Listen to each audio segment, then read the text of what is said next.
Built for More podcast, Denny Thompson, Pastor Joby Martin. Joby, I'm so excited about this. This is one of my favorite people on the planet, man.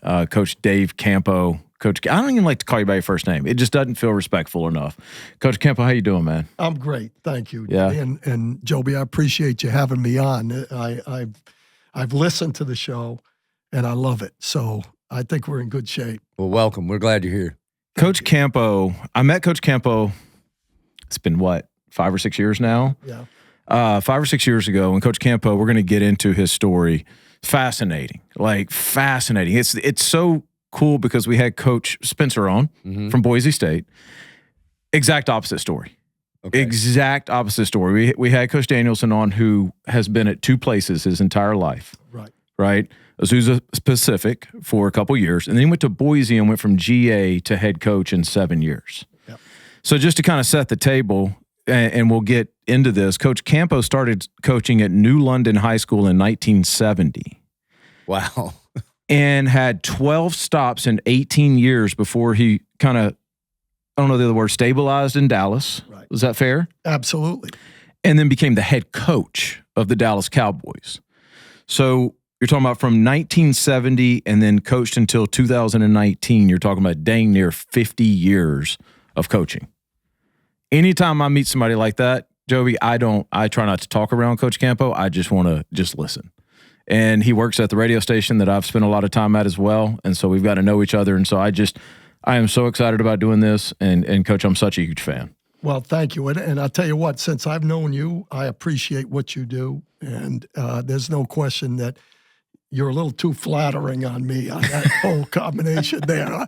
I'm only a legend in my own mind. That's about as far as it goes. But I appreciate it. Yeah. No. And of course, there's so much to get into. But I want to start with just that whole go back. I mean, 1970 to 2019 coaching. When you think back to when you started this thing 55 years ago, like what was the reason you got into coaching? Well, first of all, I loved the game. And, I was a 2-sport athlete in high school and in college, and had an opportunity. I was actually a better baseball player than football player because of my size, but I loved the game. And so when I first started out, I felt like I'm going to play Major League Baseball. Well, that didn't transpire. So when I got finished I had changed my major in college and at Central Connecticut in Division II school, and played both sports. And everybody at that time went in the National Guard. So I was going to National Guard, and I ended up really almost a year before I actually went to basic training. While I was out, a guy that coached me in high school was the head coach at New London High School. So he called me, and we played in the same baseball league in the summer. And he said, "Hey, why don't you come over? I'll get you a student teaching job while you're waiting to go back to school, and I'll take care of you." Mm-hmm. So I went over, and I was a head freshman coach, which is one of my 2 favorite jobs of all time. The head freshman coach. Head freshman coach. And I was a defensive backfield coach on the varsity. We won the freshman league 9-0, and the varsity, we won the state championship. Wow. So when something good like that happens, you say to yourself, "Hey, maybe I can do this." So this Jim Bunicore called my head coach that I played for at Central, and I had an extra year and a half of school to do because of the major change. Said, "You need to get Campo up there and let him be a student assistant." So that's how I got started. And first of all, I loved football, so that was great. And I ended up actually coaching a position for those 2 years. And then it kind of went on from there. Yeah. And I mean, it'd take us about an hour for me to go through everything I did during that period of time. Well, I'm actually going to read through it real quickly because it is super interesting. It's New London High School. This is in 70. And now every time I read this is a new year. Okay. So nowhere was 2 years at this point. So New London, Central Connecticut, Albany, Bridgeport, Pittsburgh, Washington State, Boise State, Oregon State, Weber State, Iowa State, Syracuse, and then Miami. all before Dallas. A lot of states, Coach.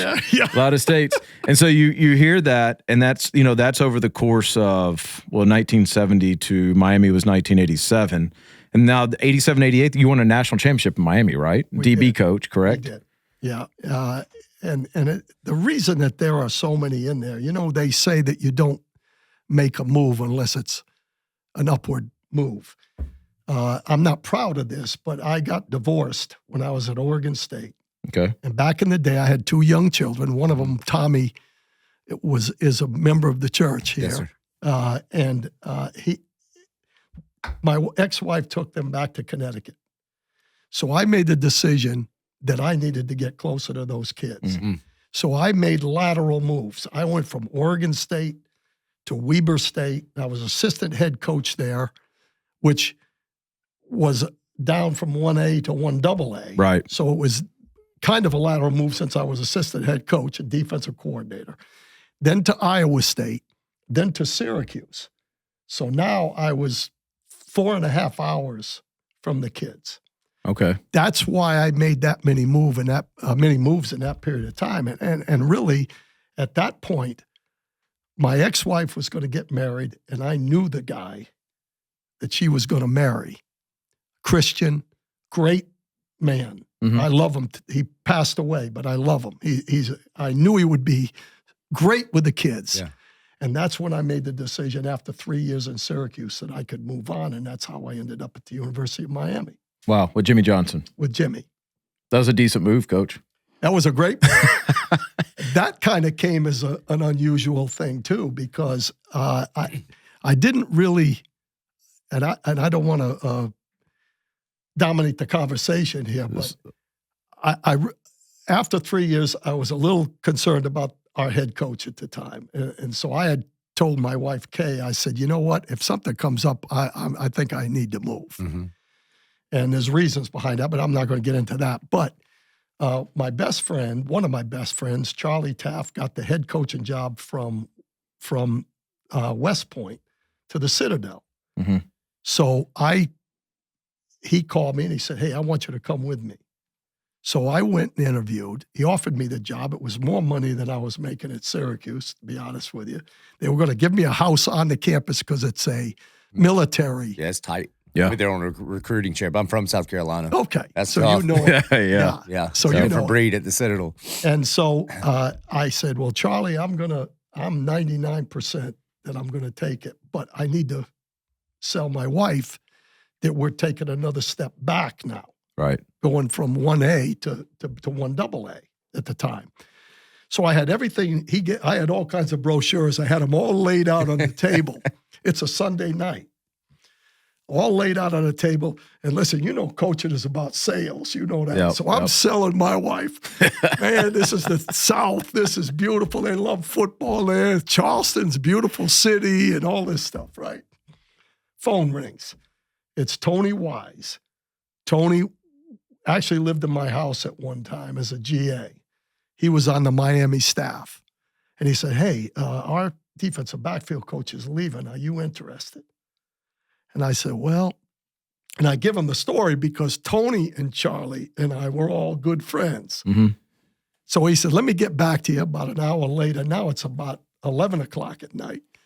Dave Wanstead, who was the defensive coordinator at the time, former head coach of the Bears and Miami Dolphins.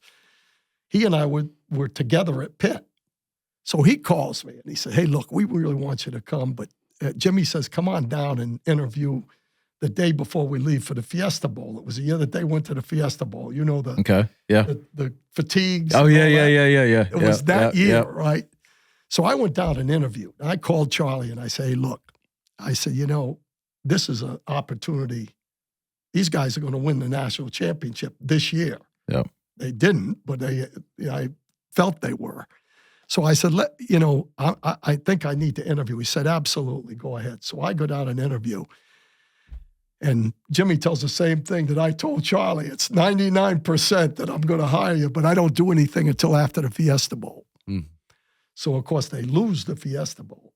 So I called Charlie and I said, look,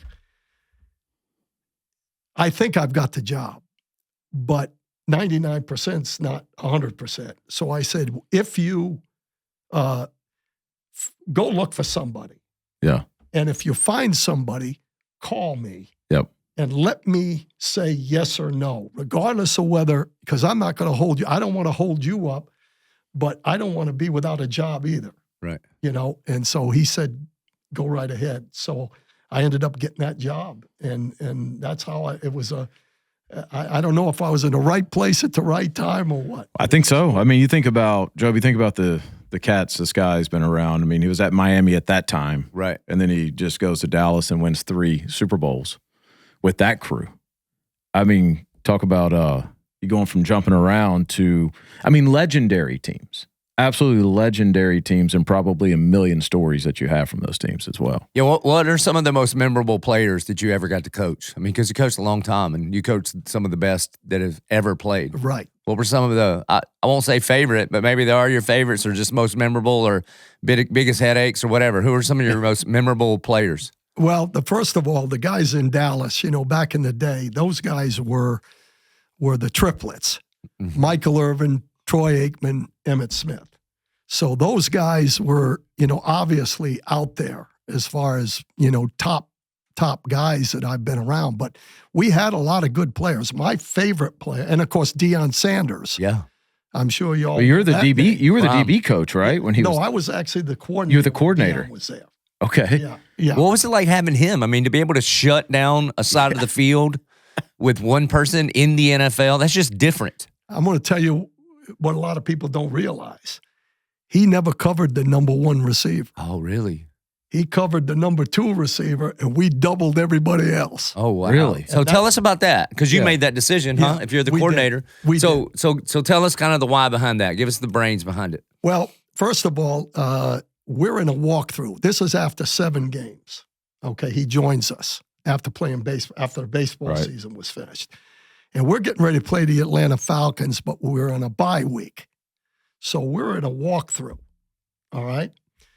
And we had, you know, I mean, like I said, we were fairly simple, but obviously there's no pure simplicity. I mean, you got to be able to checks and do different things. So we had some checks along with our zone coverages and stuff. So we're going through the walkthrough, and something happened, and Deion stopped the walkthrough. And he said, Coach, just tell me who I've got.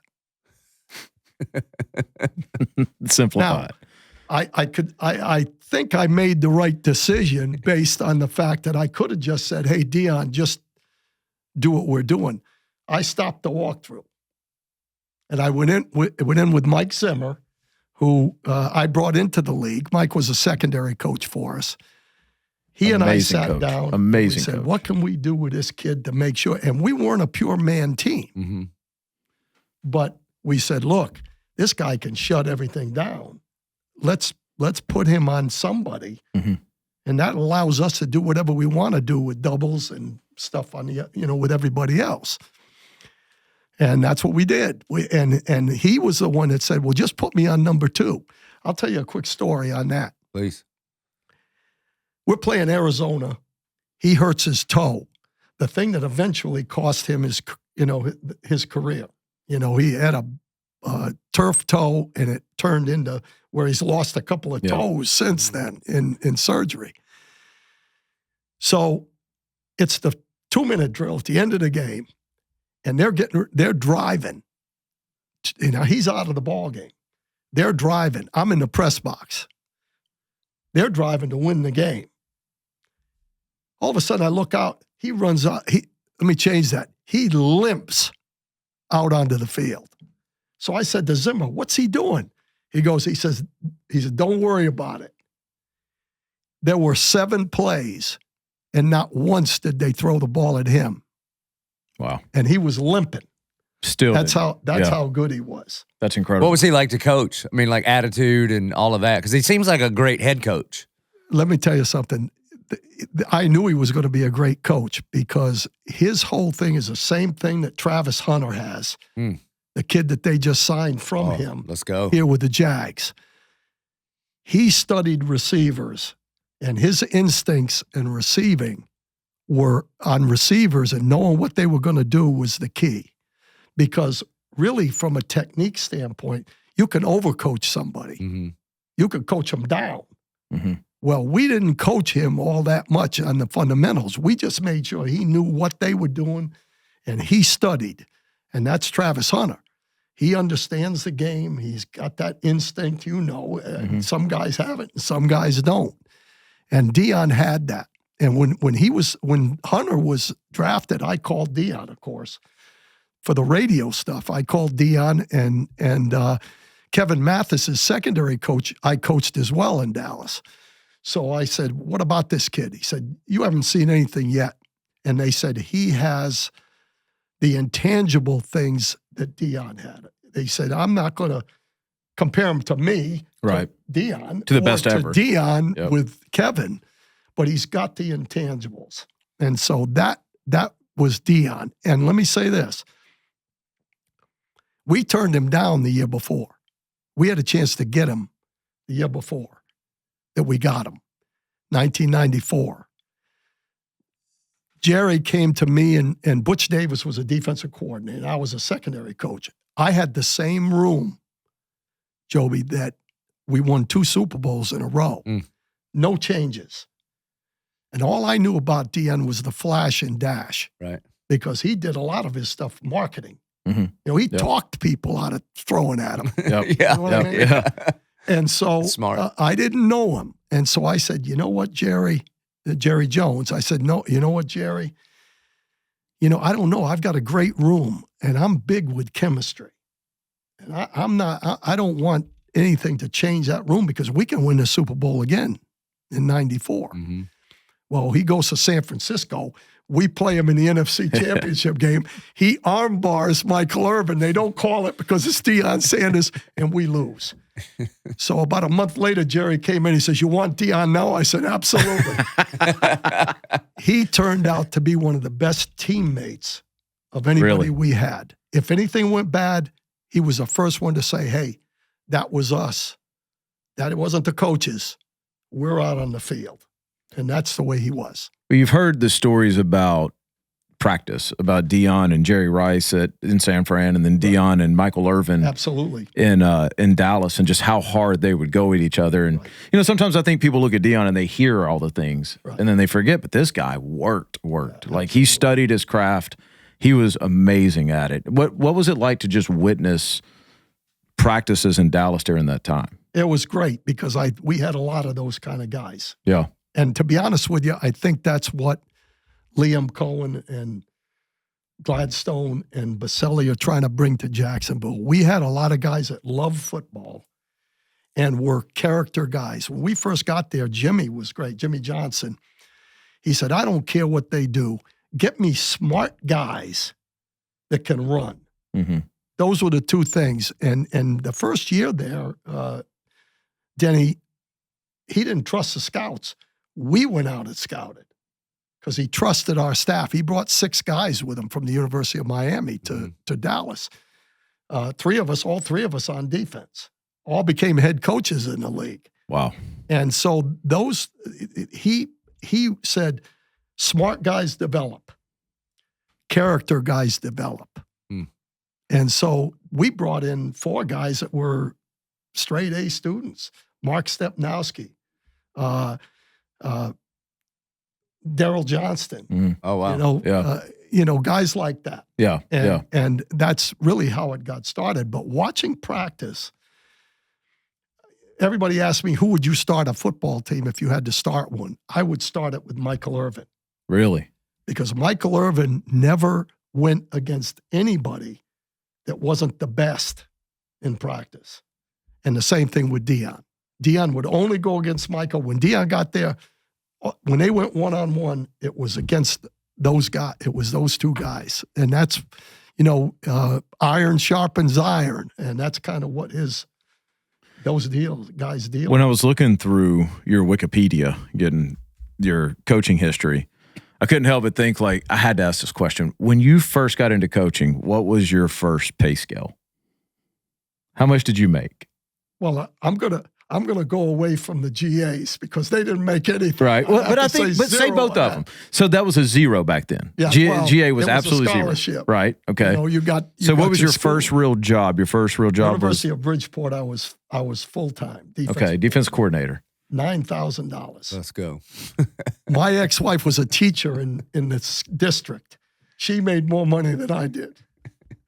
I mean, think about how much the game's changed since he's been. Like, when you started, it was $9,000 to be a defense coordinator. When you got out of the job, I mean, they're not disclosed in the NFL, but let's just go college. I mean, there's a lot of defense coordinators making 1.5 now. Oh, of course, yeah. A lot. I mean, Absolutely. In fact, I would say it's almost normal now. When I went to Kansas, I went to Kansas for 3 years after the Cowboys the second time.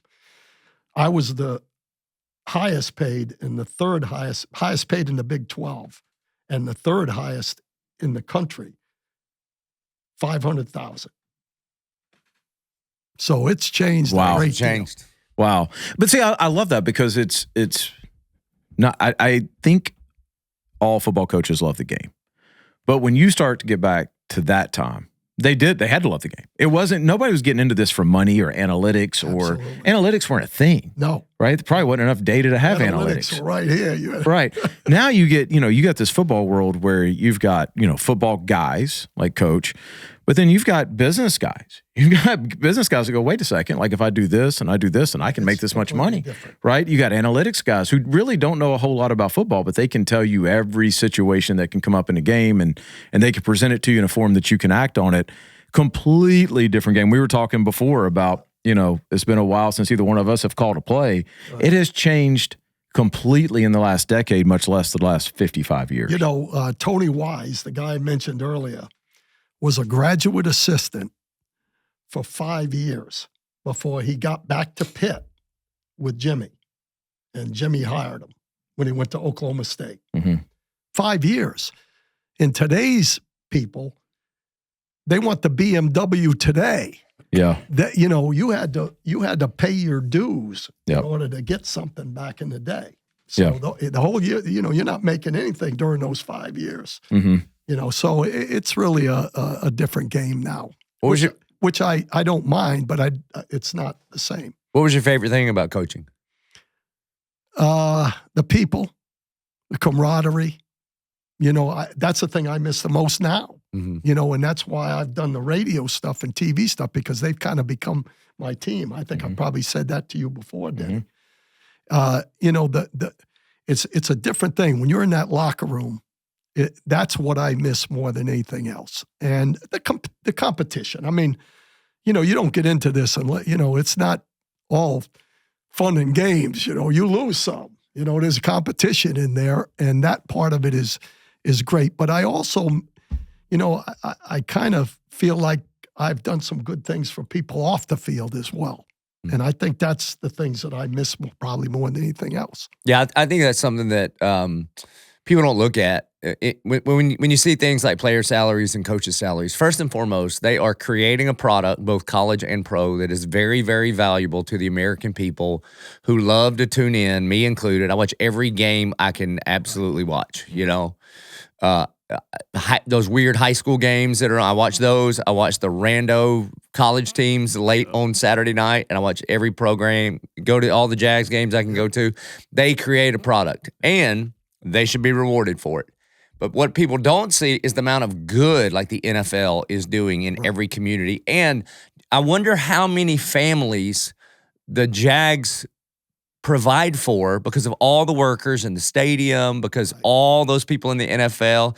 I mean, Liam invited us to a practice just a few weeks ago, and the amount of people that it takes to run that organization are not just those 53 guys standing on the field and the 15 coaches. I mean, you're talking about thousands of human beings that are employed because people tune in, people buy tickets, people buy the merch. Yep. It's a very, and only 32 cities in our whole country get to be a part of this, and we here in Jacksonville get to be a part of it. It's a big, big blessing. Another thing that goes along with that, Joby, is when I speak to anybody, if I speak to a high school or whatever,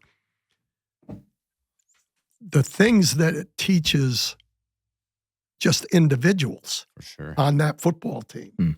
You know, when you talk about being a champion, you know, a champion has a lot of, no matter a champion in anything, has a lot of the same qualities, right?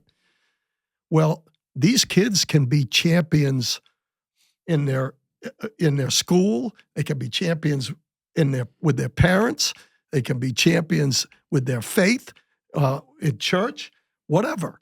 All those qualities are what football teaches if it's being done the right way. I want to, let's go back to the locker room thing for a second. When you spend that many years in the locker room, when you got out of the game, so you've been out now for 5 years, is that right? Yeah, well, since 6 years? 2019. But really, I don't count the USC times because Consultant. I was coaching the coaches, and that's not the same thing. Okay, so let's say you've been out for 10 years, so 2015, right? What's the thing now that you look back on and you maybe did not appreciate enough while you were in it?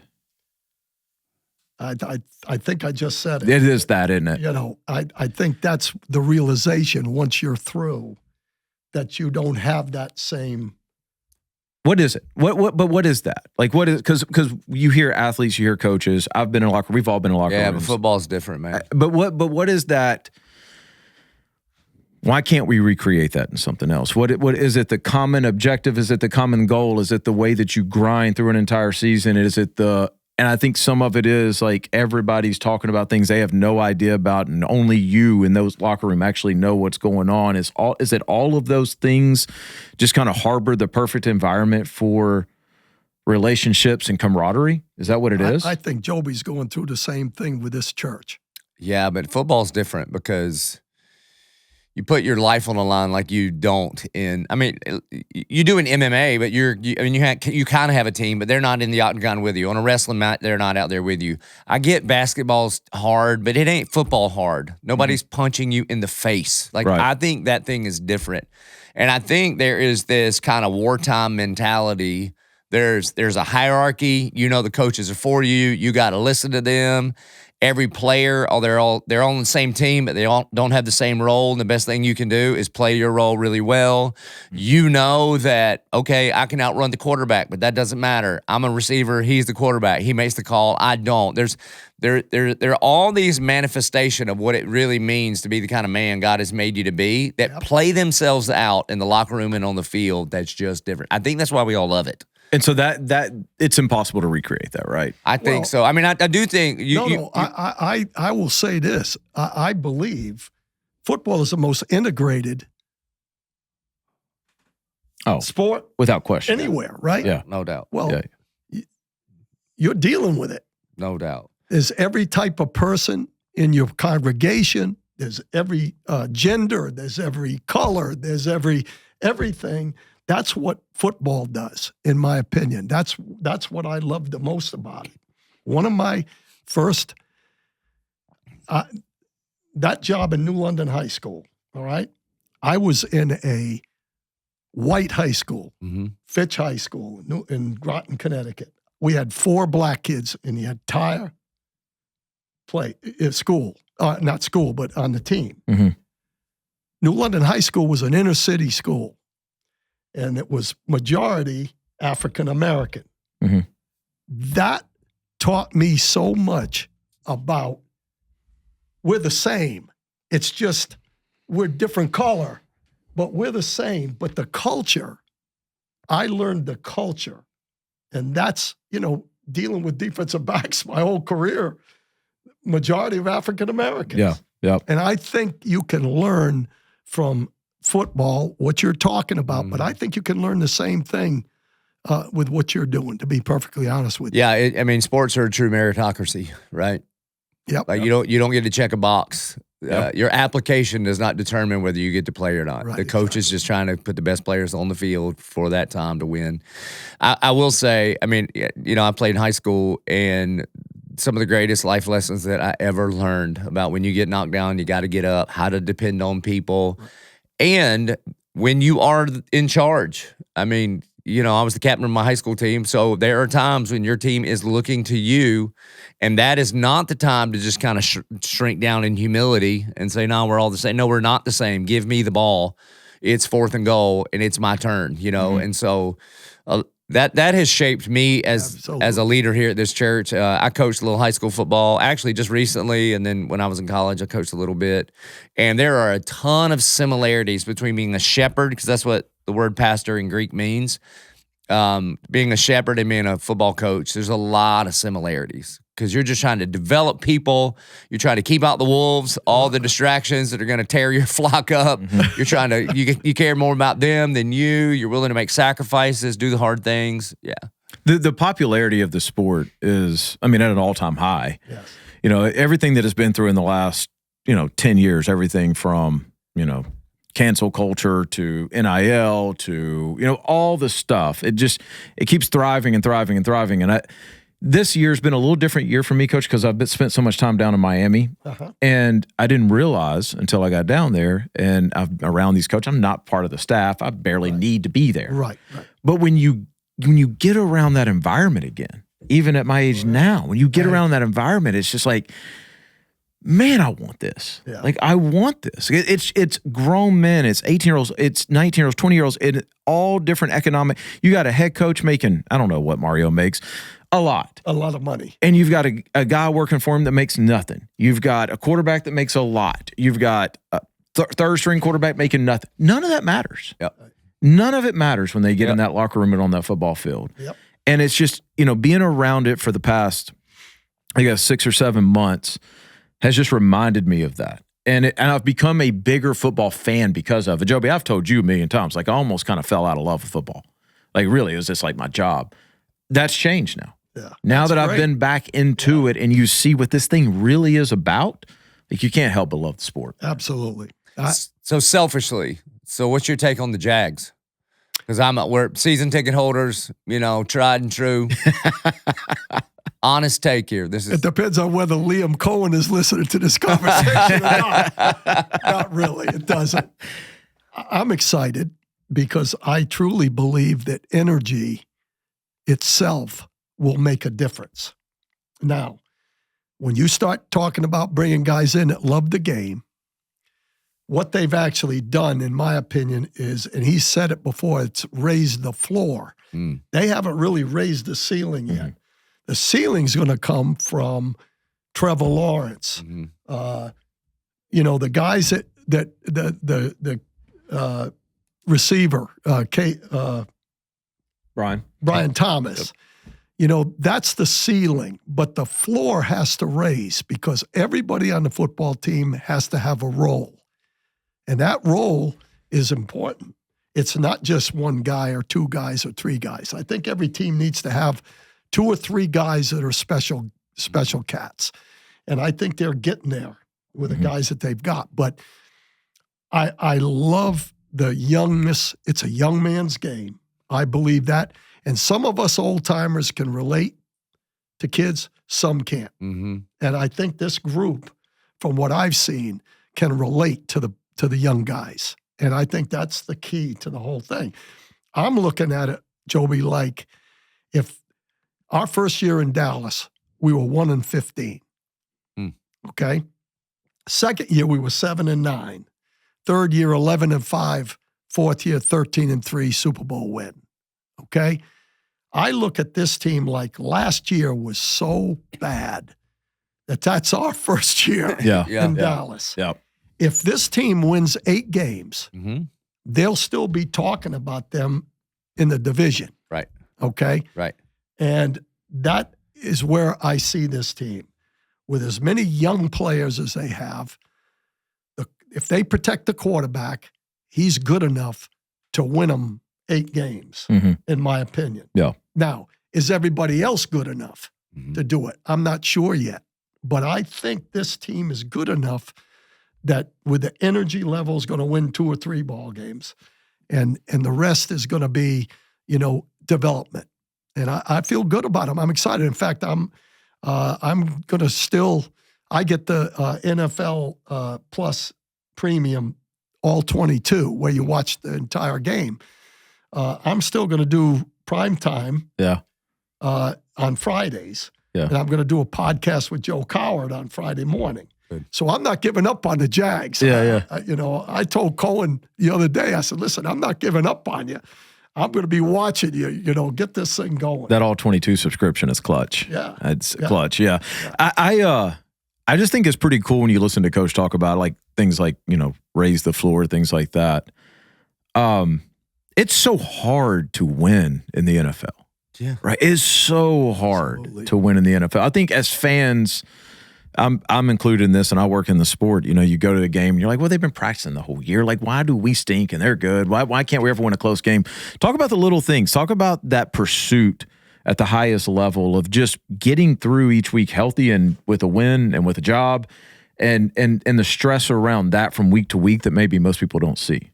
Well, first of all, I always looked at it like I was an entrepreneur because, it's a gamble. Being a coach. I mean, you're gambling on 18, 19, 20, 21-year-old kids, whatever it is, up to 30, I guess, in the NFL. You're gambling that you're going to allow them they're going to take care of you, basically, in the long run, okay? So, to me, that the game is tough, and you have to be tunnel visioned on how you see the game, how you see the game being played. What's it going to take to fill that bucket with the guys that can give you an opportunity to play? To me, that's the key to the whole thing. You have to, it's stressful, but at the same time, those wins make it all worthwhile. Margins are tiny, aren't they? Very tiny. As a matter of fact, people ask me how does the energy level make a difference? It's in the fourth quarter. Yeah. And this team lost a lot of fourth quarter games, Jags. And the energy level will show up there if you've got the right energy. Yeah.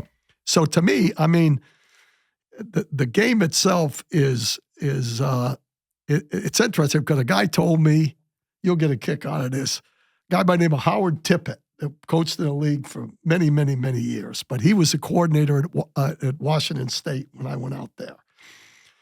And he said to me, Camps, he said, look, if you're in it long enough, you either have been or will be fired. Yeah. Yeah. So don't worry about it. Worry about what's going to happen tomorrow. Don't worry about what's going to happen 10 years from now.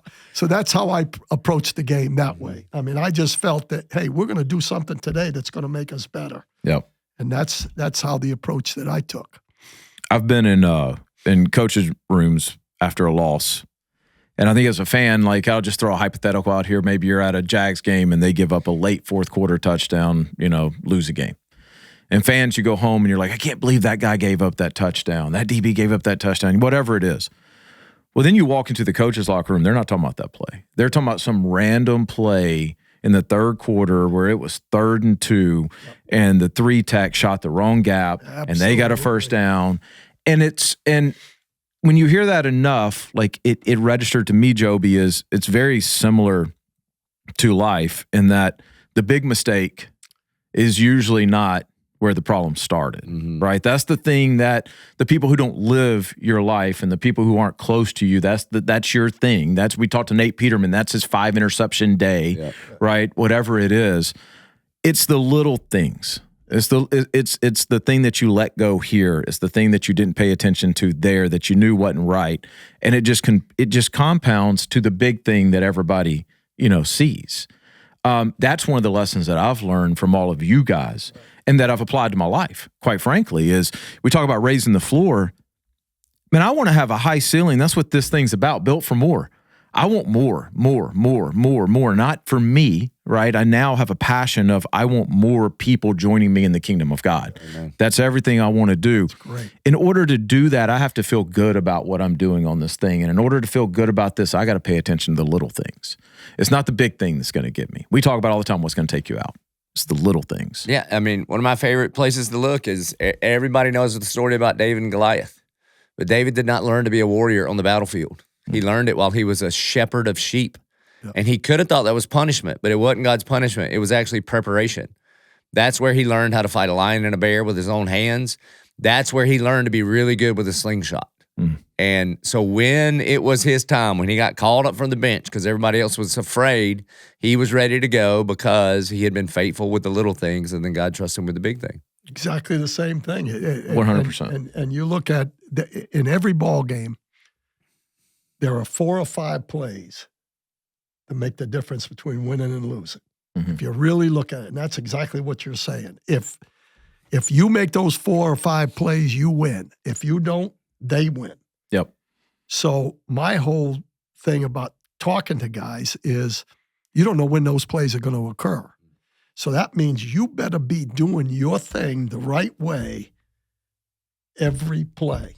Yep. Yeah, especially in the NFL, because the parity is incredible. Absolutely. This is not like, I mean, college football is quite, I mean, there's the occasional upset, but sometimes the Jimmy and Joes on that side just are so much better than the other team. Yep. But not in these 32 cities. Yep. I mean, there's a little bit here and there, but. Well, we talk all the time about being faithful with what God has given to you right now. Mm-hmm. You're the defense coordinator at Bridgeport in 1974.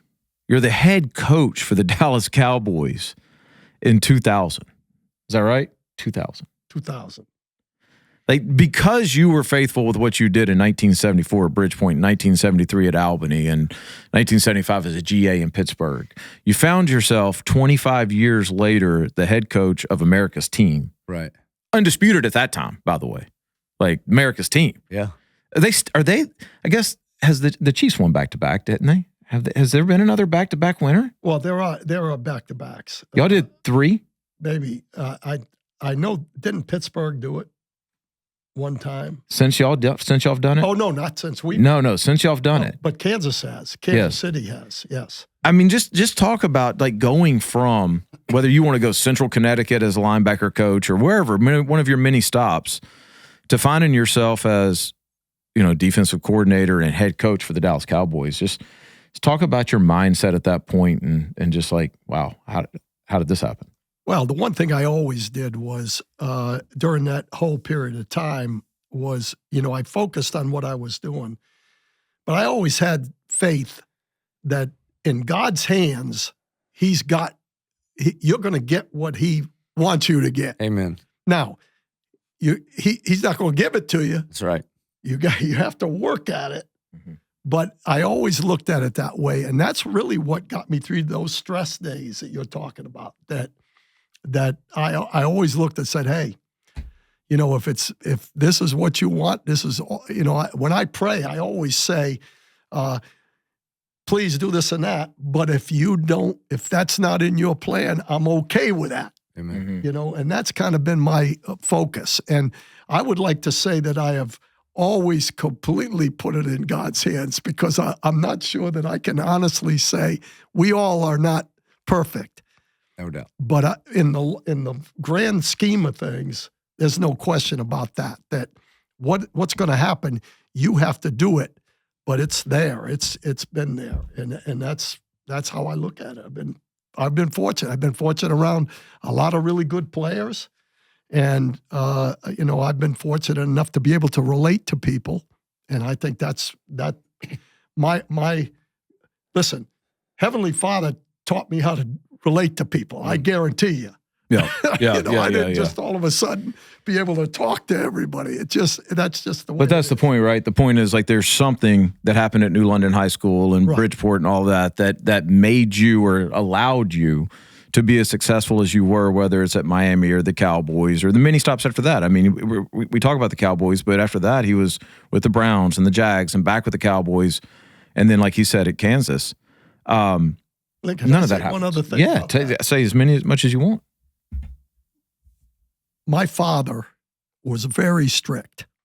My mother wasn't. My mother was more social, so some of the stuff I got from her, but my father was really strict. And almost to the point of when I was playing Little League Baseball, I loved getting on base and running and winning.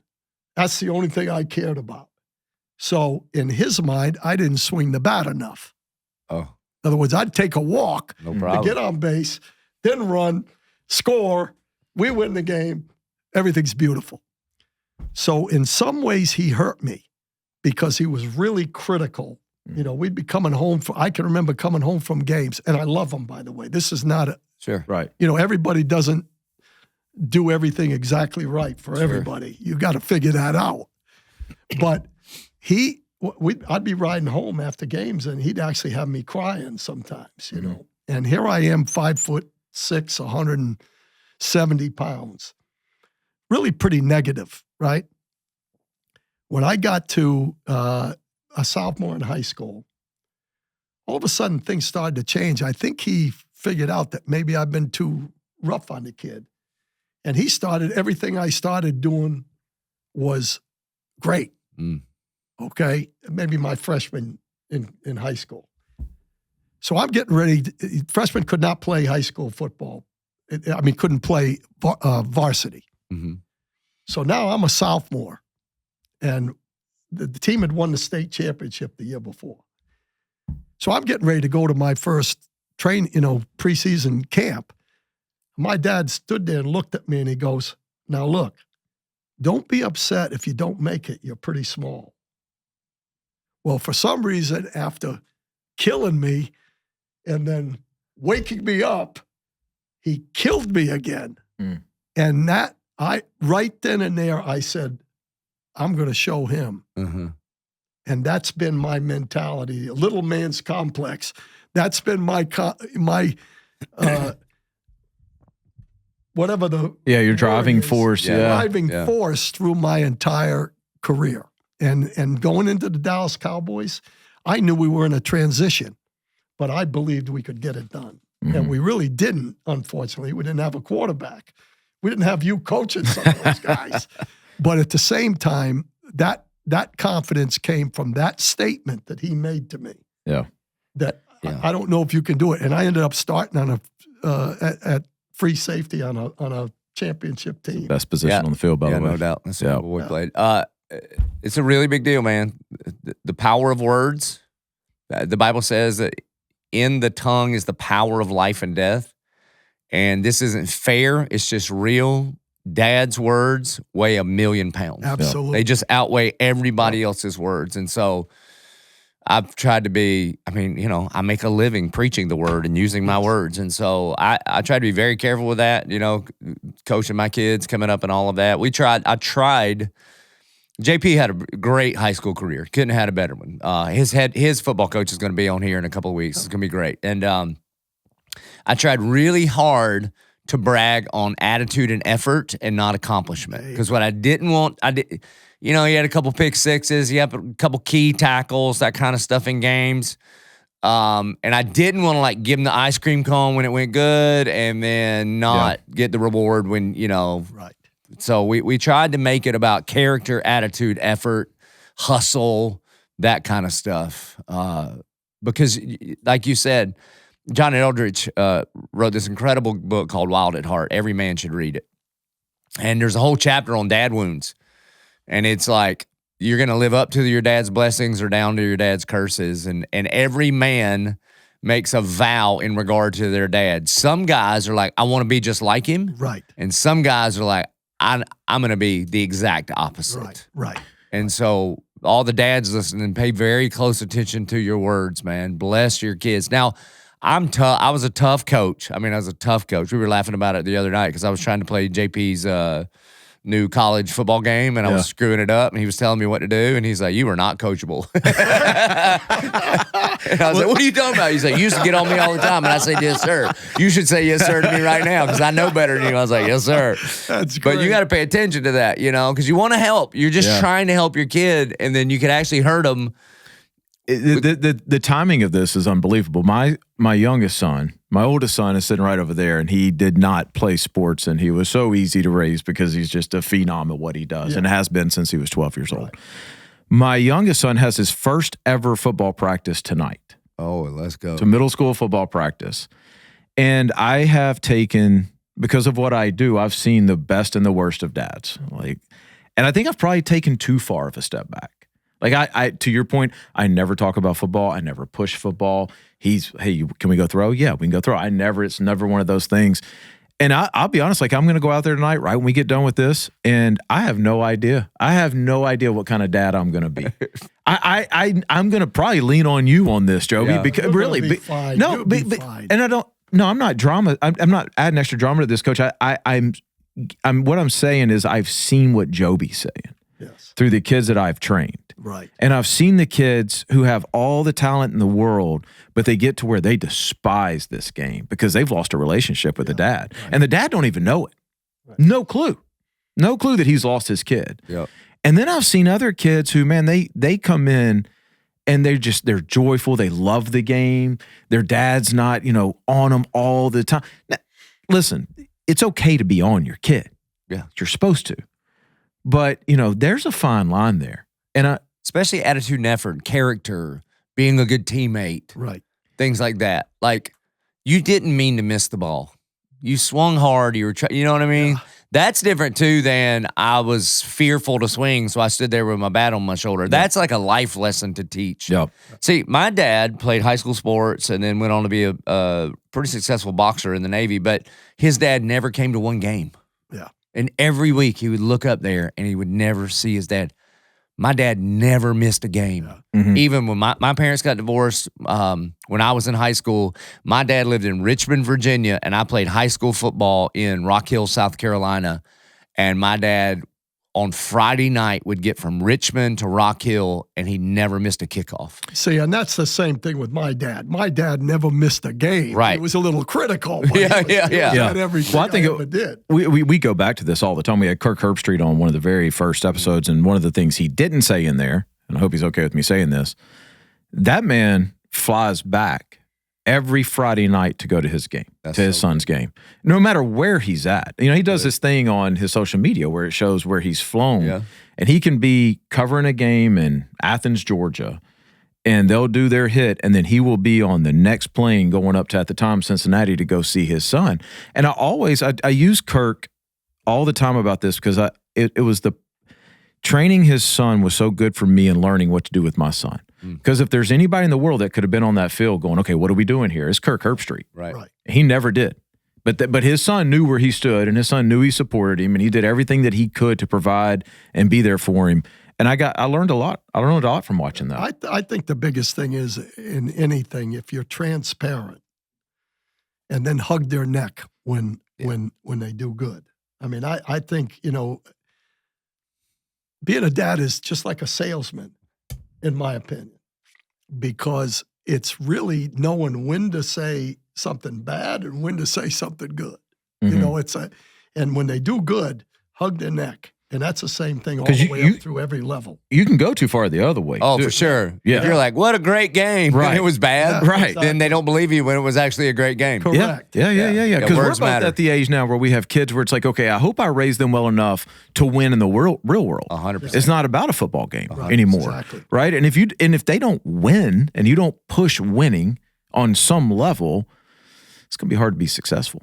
Yeah. I mean, I think JP just got a great compliment. My son graduated 2 years ago. He was the 3-year starting free safety at Providence High School down the road. Okay. Had a great career. They went to the further in the playoffs than ever. Had all kind of great things. And he's going to be in town this semester. And they reached out to see if he would come help coach defensive backs. Oh, awesome. There you go. That's how you get going. There's that New London High School right there. Absolutely. Yeah, but what a compliment. It is. For that. Because they coached him. So if he had bad attitude and didn't listen. Correct. He also was really smart. He kind of knew where everybody's supposed to be. And it was kind of neat. You could see it in him.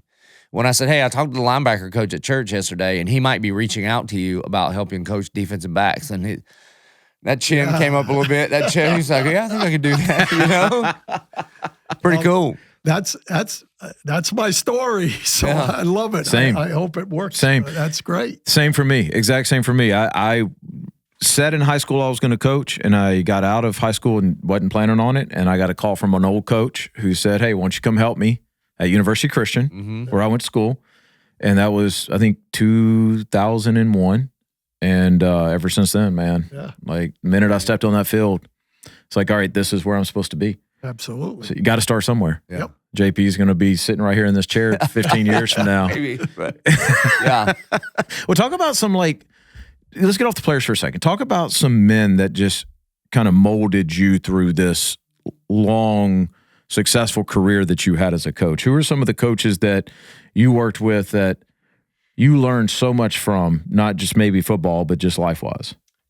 Well, let me do it this way. Jim Kreiner, let me start back. Bob Ford, who was the head coach at Albany State. There were 90 applications for grad assistant positions, and I had coached for 2 years at Central. So I interviewed. They interviewed, and they hired 4 guys, and I was one of them.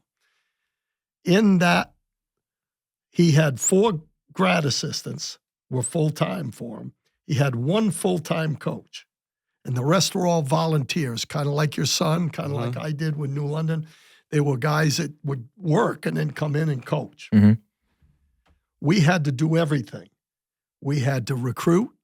We had to scout. We had to, each one of us of the 4 grad assistants had to be the head coach at one of the freshman games, and we had to put the whole thing together. Yep. We had to get the hotel. We had to do everything. Line the field. Do everything. Yep. And so he was probably the guy that taught me the most, even though I'd coached 2 years on the college level and 1 year in high school. He probably taught me more about what you have to do going forward than any coach, okay? The second one, Jim Kreiner, who was the head coach at Boise, we literally worked. We would work till 2, 3 o'clock in the morning and have to be back in the office at 5. Mm-hmm. What that taught me, I didn't like it at the time, but what it taught me was that you can't say that I'm done. Yeah. You can't say that the hay's in a barn. You can't, it's a work ethic, and you got to have it if you're going to be successful. So that was probably the second one. The third one, I would have to say, was Jimmy Johnson. And the thing about Jimmy was he basically believed that his crew was everything. And when he went to TV with Fox, that became his crew. And that's the same thing I'm talking about with 1010 XL. Yep. You have to have those people that are around you that think the same way as you do, feel the same way as you do, all of those kind of things. So I would say probably those 3 were the most instrumental. And there were things about all of us that you say, well, I don't want to do that. I don't want to be like this. But the overall body of work, I would say probably those 3 guys were the keys for me. When you're the head coach of the Dallas Cowboys, like, what is the day-to-day like on that? Like, what does that look? I mean, that's crazy. That's just, I mean, most people, I don't even know that I know to dream that big. Sure. Like the Dallas Cowboys head coach, what does that feel like? Well, what does first that look of all, like? that was the thing I liked the least about coaching in all my whole career. Really? I enjoyed being with the guys, being in the room, my unit, my group. Mm-hmm. It was, there are so many things. You're a CEO, basically. And, unfortunately, there were some things that went on that didn't allow me to be as successful as I thought I could be. But a day was, going from a meeting with the owner, a meeting with, then you got to look at tape. Then you've got to sit in on the meetings, and you have to sit in on different meetings. You can't just, you got to sit there with the DBs so they feel like, the head coach is in their corner. You got to sit with the offensive line. So it's a full day. And then, obviously all meetings at night, it's the same whether you're an assistant or a head coach. That's the one thing I learned as an assistant coach. If the head coach was in there the same amount of hours as you are, you feel pretty good about being there. Yeah. So, that was part of it. If they were working till 11 o'clock, I was there till 11 o'clock. And I was involved, obviously, in meetings with game planning and all that. So, but the other things, dealing with ownership, dealing with the trainers, you're dealing with every aspect of the football team. And that's why they say some assistant coaches are not head coaches. Yep. There's some that, and obviously I wasn't as successful as I could have been, but at the same time, you have to You have to feel like you can do it, but until you do it, you don't know whether or not what it's going I feel like you talk to any football guy, head coach, and that's the same thing. I hear it all the time is, man, I wish they'd just let me coach. I wish I could just coach football. That's it.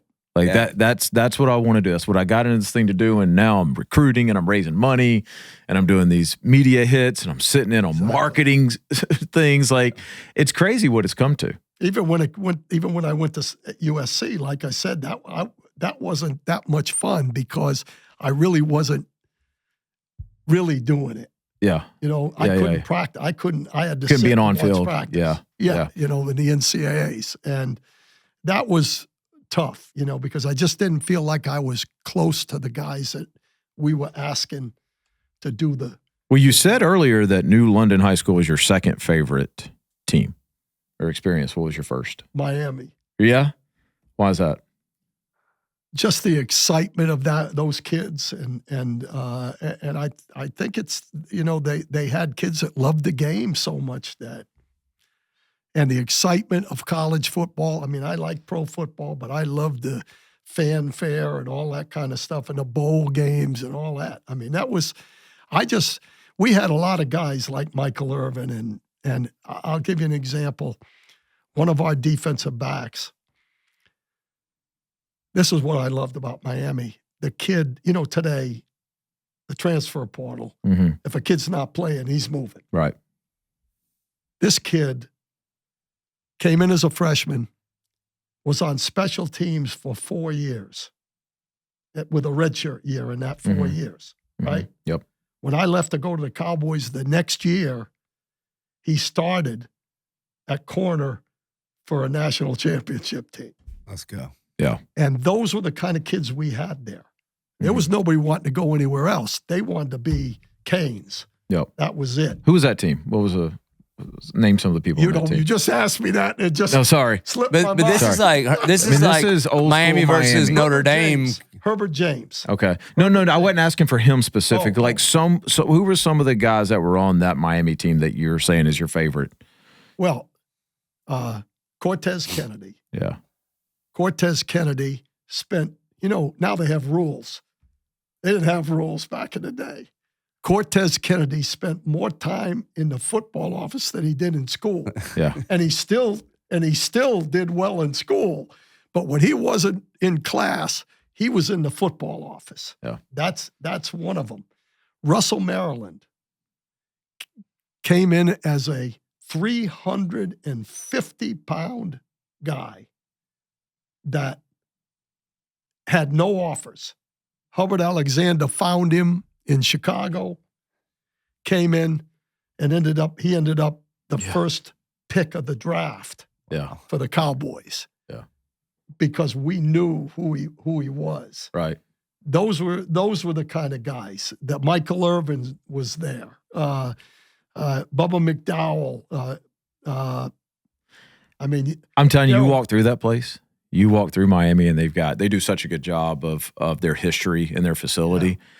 And you walk through and you see the names, Joby. It is unbelievable what's come through that place in Coral Gables. Well, some of the coaches between Dennis, between Butch, when Butch Davis was the head coach of Miami, from there to where they are today, some of those guys cut that tradition out. Crazy.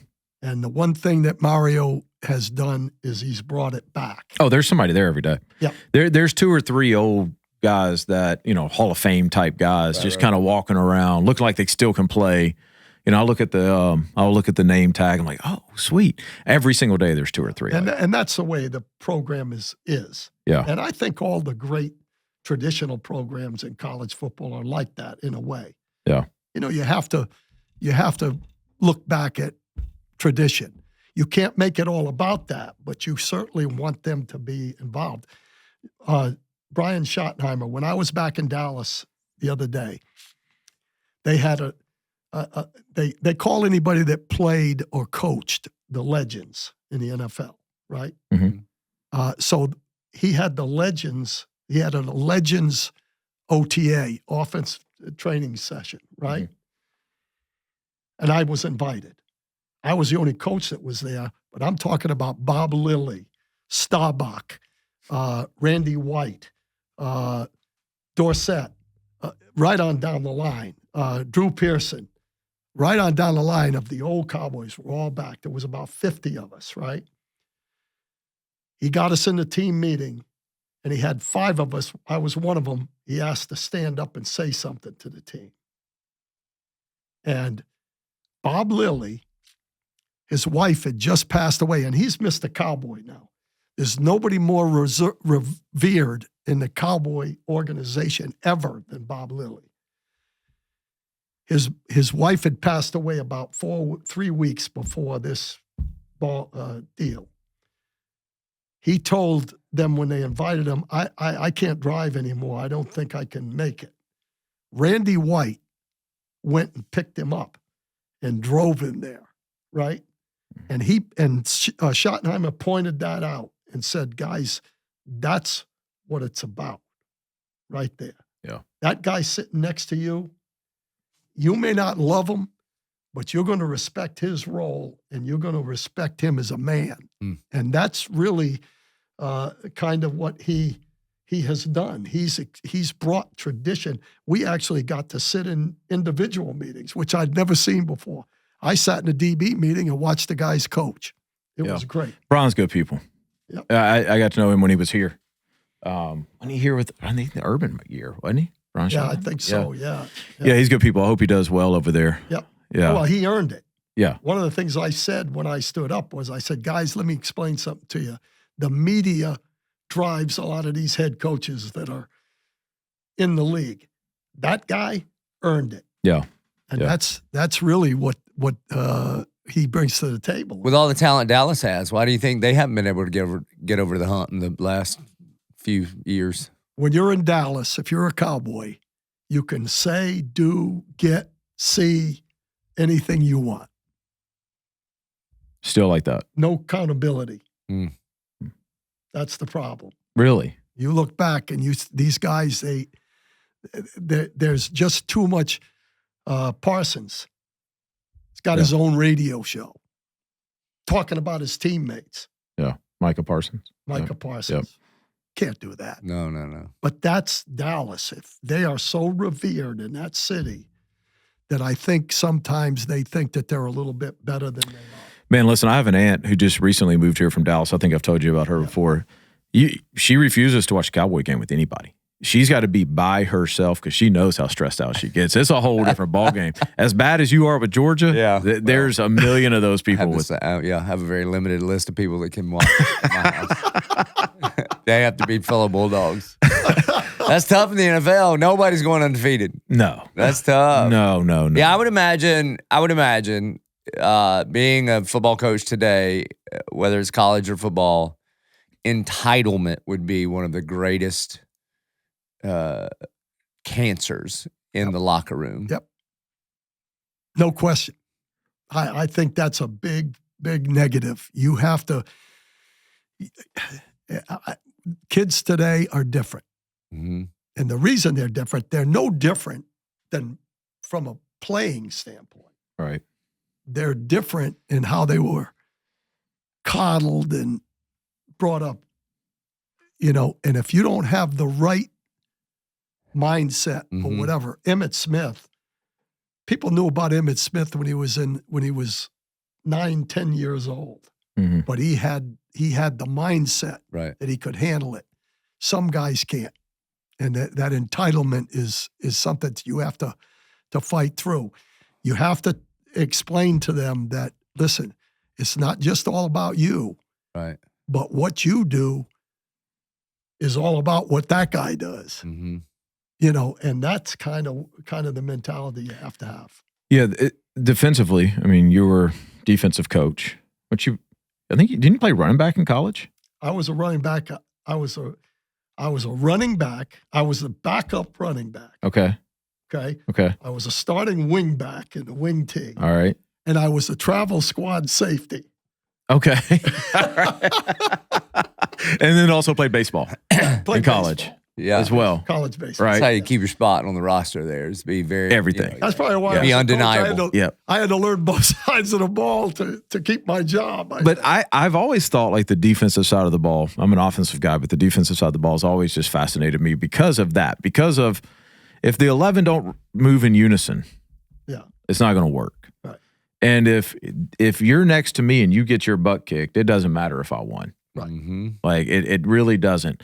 And you've said this before about basketball. Like one or two guys can take over a game. I think in offensive football, one or two guys can take over a game, but very rarely do you see. In fact, we can name them. And I remember Ndamukong Suh in college.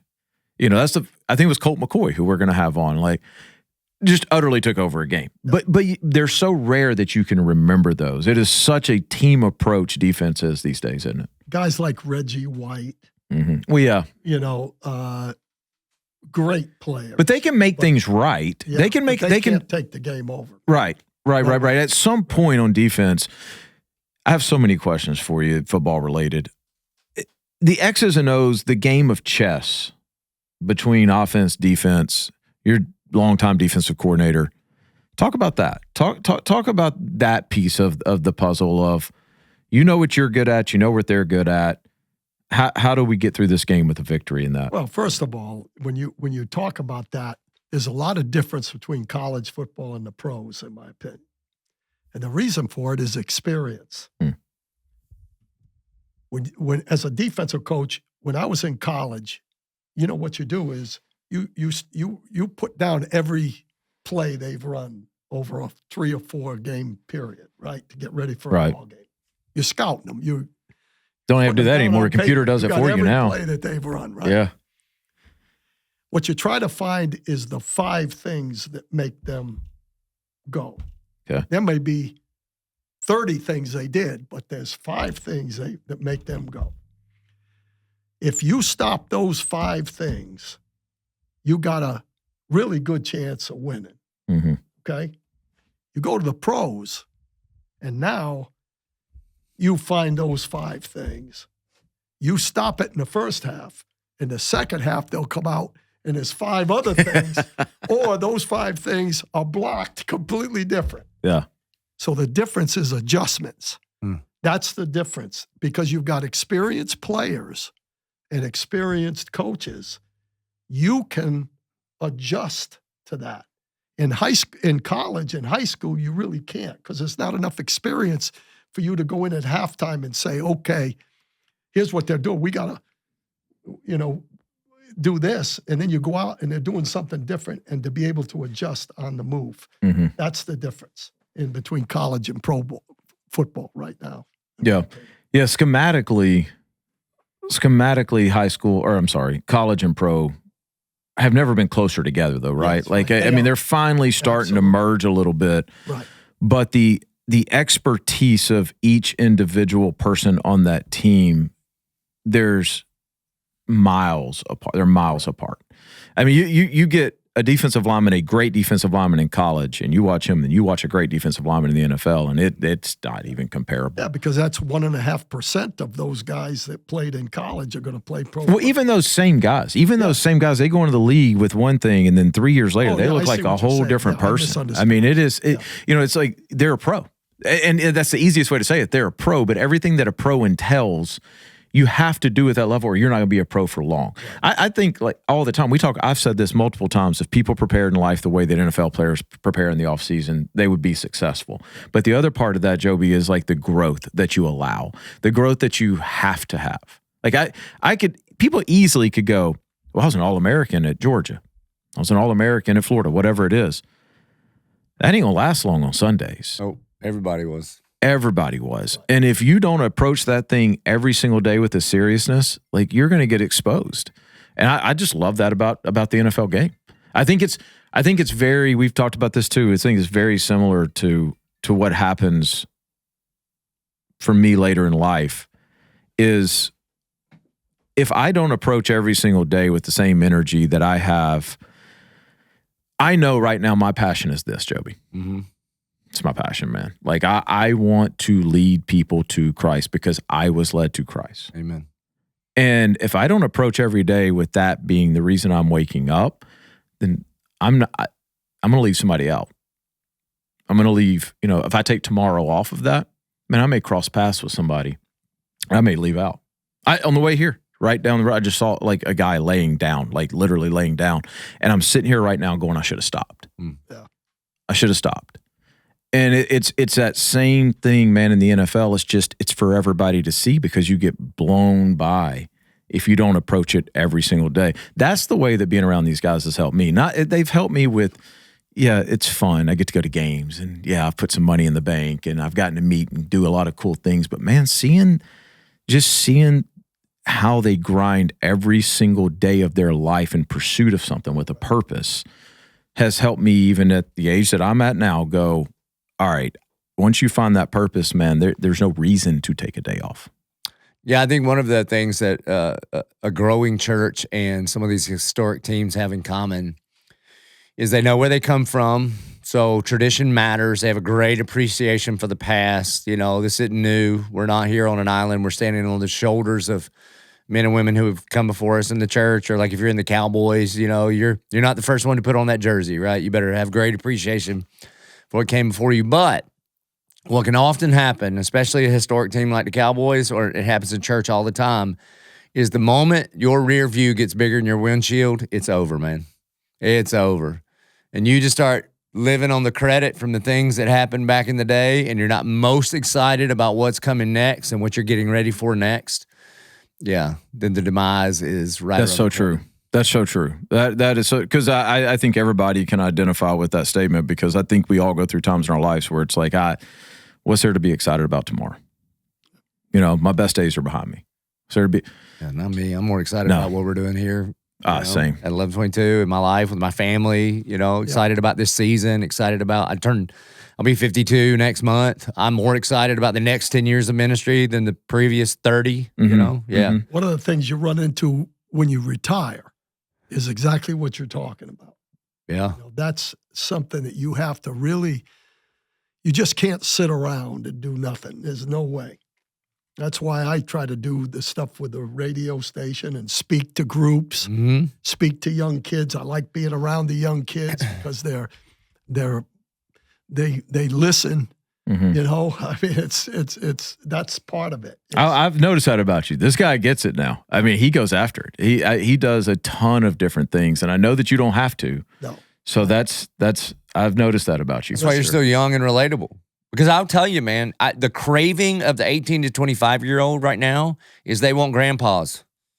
Especially as mobile as our family systems are, and you don't live next to your family anymore. Right. It's one of the biggest cries we hear at the church. We have this thriving college age ministry called 1825, thousands of them, and they'll say we need some grandparents in our lives. So we also have a ministry to senior adults, because here's the thing.